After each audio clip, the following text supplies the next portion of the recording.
In this video we'll learn to add decimals. So we've got 3.48 and 7.62. Let's suppose for a moment that this is money. So we're thinking £3.48. We add into that £7.62. It's very important that we line them up correctly. So decimal point under the decimal point, which means that we get the pounds under the pounds. We get the 10p coins added to the 10p coins and pennies to the pennies. So 8 and 2 gives us 10. So we're going to put 0 down and 1 carried over, because 8 pence and 2 pence makes 10 pence. So we can only put the units in here. So I'm going to put the 0 in the 10, which is the units, and I'm going to put the 1, which represents 10, here, because this is where we put the 10p coins. We've got already 40 pence and we've got 60 pence as well, which makes pound. So that is 10 of them, and the 1 11. So 1 down and 1 is carried over.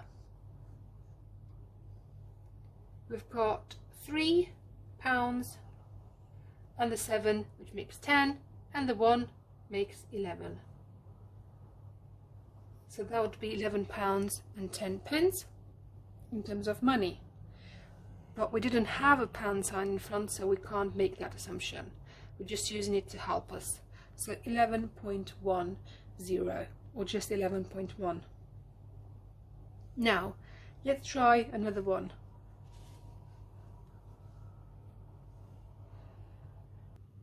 5.327.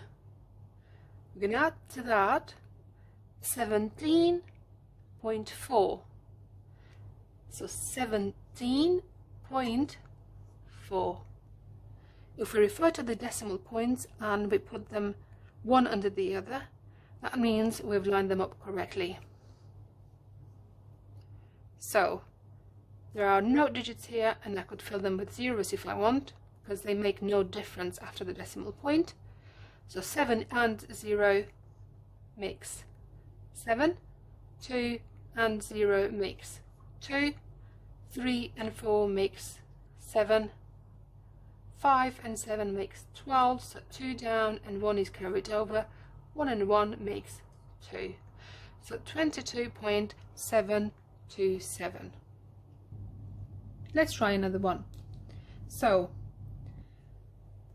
462.7 add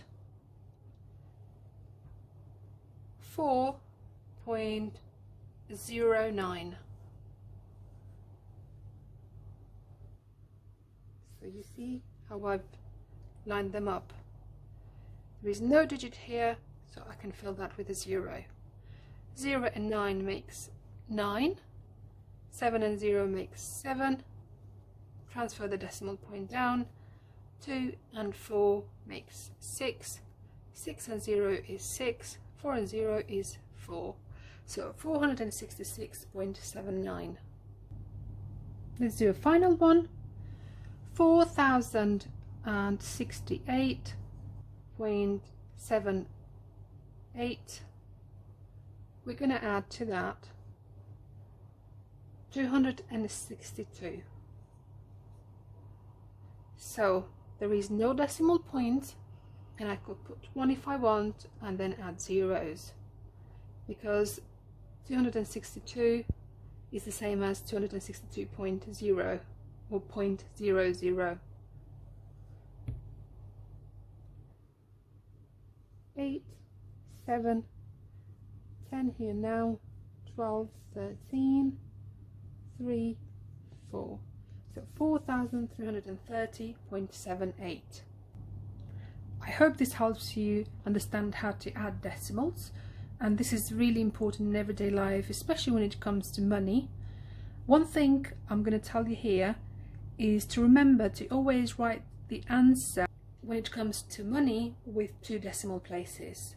So like this one would be fine because it has 2 decimal places, 2 digits after the decimal point. This one as well has 2, this one has 2, this one has 3. So if it was money that we're working out, as a final answer you'd be doing 22.73. So rounding this to 2 decimal places.